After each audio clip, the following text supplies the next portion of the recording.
Hello, people of YouTube. My name is Steve Gray, and thank you for watching. Today we are talking about Re:Zero Season 2, Episode 16, or if you prefer, Re:Zero Season 2, Part 2, Episode 3, I believe, if I'm doing my math correctly.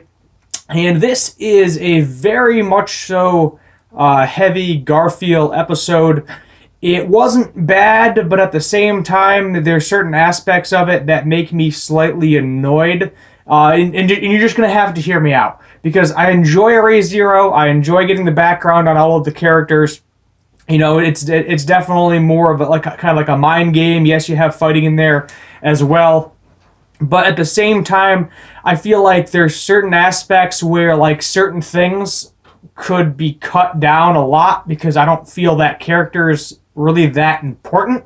But I've been wrong before. I never thought Otto was going to be a very important character, and he turned out to be have a pivotal role this season in helping Subaru kind of devise this plan to distract Garfield long enough for him and Amelia to reconcile, her go through the trial, things along those lines.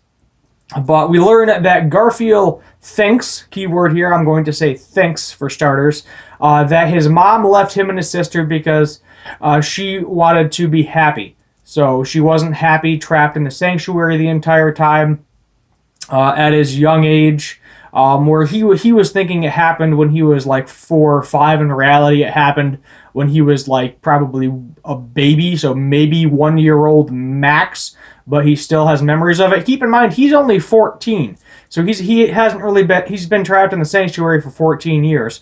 They thought, or his mom thought initially, that he was going to be the one that freed the sanctuary. But now his ideas are, what's the point? You know, the outside world is bad. The outside world killed my mother because unfortunately when she left, she died. And he wanted to be the shield that protected everybody. So he doesn't want Amelia or Subaru competing in the trial, completing all 3 trials in order to free the sanctuary because he's afraid of what may happen. In reality, what actually happened is that his mom left him and his sister Frederica, who's looks like a couple of years older than him, maybe 3 to 5. So she's probably in like that 18 to 20ish range, I'm guessing, because she loved them deeply. She wanted their entire family to be back together, and she went out to go get their father in order to bring their entire family back together. And she planned initially on coming back to the sanctuary. She didn't plan on leaving forever. Yes, unfortunately, she did die in the process, but Garfield kind of blanked everything out in his memory because it was easier for him to think that he loved her and she didn't love him and she wanted to go be happy and abandon them there than it was to think that she actually loved him. The reason that he has the scar on his face is because she always kissed him right there, you know, kind of like on your forehead. I think I just gave you the finger. Sorry about that. But that area on your forehead, and that's why he gave himself the scar, because he wanted to forget. And in a certain way, he did forget. But then it took a while, you know, for him to finally remember. The chains that he has around his neck and Frederica had around her neck, I believe they hold some sort of spirit. We haven't seen them released. I know Amelia obviously cannot get Puck to come out anymore, but I believe they are both still some sort of spirit. His mom gave one to him and Frederica, and then when Subaru stabbed him in the arm with it, he gained some of his memories back because it seems like he was either suppressing them or wanted to forget them, shove them very far deep down where he would never see them again. And then he got a little bit of that memory back. Meanwhile, Subaru is also literally fighting him to a certain extent, and Subaru got a little bit more powerful with magic, which is kind of interesting to see. He took a full-blown hit in the face, even spit out a tooth, and he was bleeding from the mouth as, you know, his face was swelled up, but he actually was able to stand up to him. He used his shamak to create a giant cloud when Garfield turned into his giant tiger form. And then he even has the sloth witch factor, which we know Stelia gave to him, and he was able to use a sloth-like hand. If you remember the Archbishop of Sloth using all of his crazy hands, Subaru kind of renamed it the Invisible Hand instead of, I think the Sloth called it the Unseen Hand, something along those lines.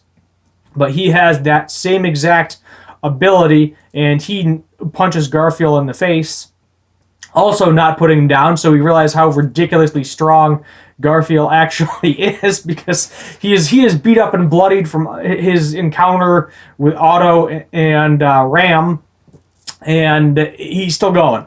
He's still going. I think he may be, like a pivotal role in the future, because he has a great amount of physical strength. We don't know who his actual father is yet. I'm sure we're going to figure that one out in the future. But he has a great amount of physical strength. And then Piratrish, the land dragon, comes and knocks him out for the win, gets him back for what he did to her earlier. And I was like, ha, karma, right there. I thought that was pretty funny.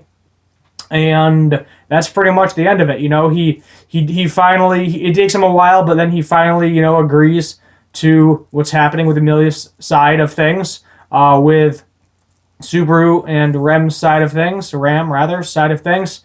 And he's on their side now. He's good to go. He actually went and completed the trial, learned what actually happened with his mother, and his grandmother never told him what actually happened to his mother, because what's sadder, hey, your mom loved you, but she died the second she left the sanctuary due to a landslide, or hey, sorry, I lied to you because I didn't want you to get your feelings hurt and, basically ruin a child's hope and happiness and ruin their entire childhood, even though his childhood was kind of rough as it is, and still kind of rough because he's only 14. And Subaru was like, what? I'm fighting with an 8th grader? That explains so much of why he talks the way he does, because he's like 14.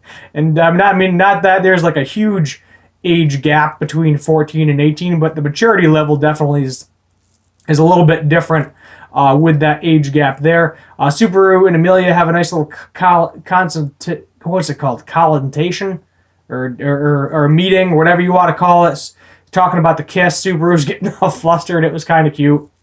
And now Garfield kind of thinks of Subaru as an older brother, even though I thought they were the same age initially, but they're not. So that's kind of nice. You got Garfield on the team now. Emilia beats the trial, finally. First trial, woo. And we learn something interesting. Emilia is the witch's daughter. You heard that right. Emilia is Stelia's daughter, the Witch of Frost. So I don't know if she's actually Stelia's daughter, or I believe so, because she said when you say the witch, typically that means Stelia, because she's the only one alive.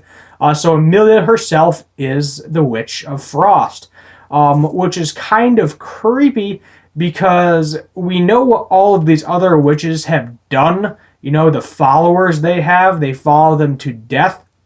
So it kind of makes you wonder if Emilia has that in her too, if she is actually tricking Subaru in some way, shape, or form with her magic, that she is possibly actually the evil one in all of this, and that we're going to get smacked with a giant 180 in the foreseeable future, but we'll just have to wait and find out there. But that's kind of the thought in the back of my head, how we ended it. Also, no intro, no outro again. To basically 29 straight minutes of show. So I don't know if we're ever going to get an intro and outro. I like to hear some, intro, outro music here and there, even though most of the time I watch it once and then never watch it again. I know I'm terrible. But I just want to get straight to the bread. I want to get straight to the meat and skip the bread most of the time when I'm watching anime. I don't really care about the intro after the first time I watch it, unless I really like the song, then I'll rewatch it. But most of the time, no. But yeah, that's slightly concerning. Emilia is a witch, 100% confirmed. She's not the Witch of Envy, she's the Witch of Frost, which I'm sure that's going to play some sort of aspect in there at some point in time, but who knows. But I just think of all the things, all of the witches are theoretically evil. Besides, I believe it is Minvira, the Witch of Wrath. She was the only one that seemed halfway decent. Didn't like seeing people in pain. But it's like they're kind of like borderline good, borderline evil, but to the general public, they seem to be doing a lot more evil than good. So we'll just have to wait and see what happens with that whole situation, because that is definitely concerning. But I'm going to give this one probably a 7 out of 10. The reason I'm going 7 out of 10 is because this is what I both love and hate about Re:Zero. I love all of the background information on all of the characters, but at the same time, I don't know how important Garfield is going to be to the general storyline, besides literally just being the brood muscle in the future, which I can see happening. He's probably going to be the one that's sent to the mansion once everything is freed to protect Frederica and everybody from the assassin that Roswaal sent there. That's my guess anyway. But at the same time, if he's not going to be super important in the future, do we really need to dedicate an entire episode to him? You know, I would have much preferred to see more of Amelia's background, which I know we're going to get next episode anyway. But I don't know. I really don't know. What's going to happen here? Who knows? But it's like it is. It's a love-hate. It's like, you know, you like the information, but at the same time, you wish they compressed it a little bit so you got a little bit more from the main characters, because I don't feel that Garfield is really a main character. And, you know, there was parts of it where I was like, all right, I get it. I understand this. Why is this 3/4 of the episode? You know, maybe do like half and half. I think I've said this before in the past about the first part of season 2. I could be wrong, but it sounds familiar. I feel like I'm repeating myself at this point in time. But overall, decent episode, 7 out of 10. I look forward to the rest of the season. I'm sure I'm going to get more of these episodes to come, because it seems like it's inevitable. It's just the way the anime is. So it is, you know, you like some episodes more than others. That's with any show. It's like, you know, Yashahime. I loved the last episode of that. We'll see if I like the next episode this coming Saturday. But we'll just have to wait and see. My name is Steve Gray. If you've watched this far, hit that subscribe button, turn on the notification bell, leave a like, comment down below what you would like me to do for future anime and cartoon related videos. Thank you for watching, and as always, have a good one.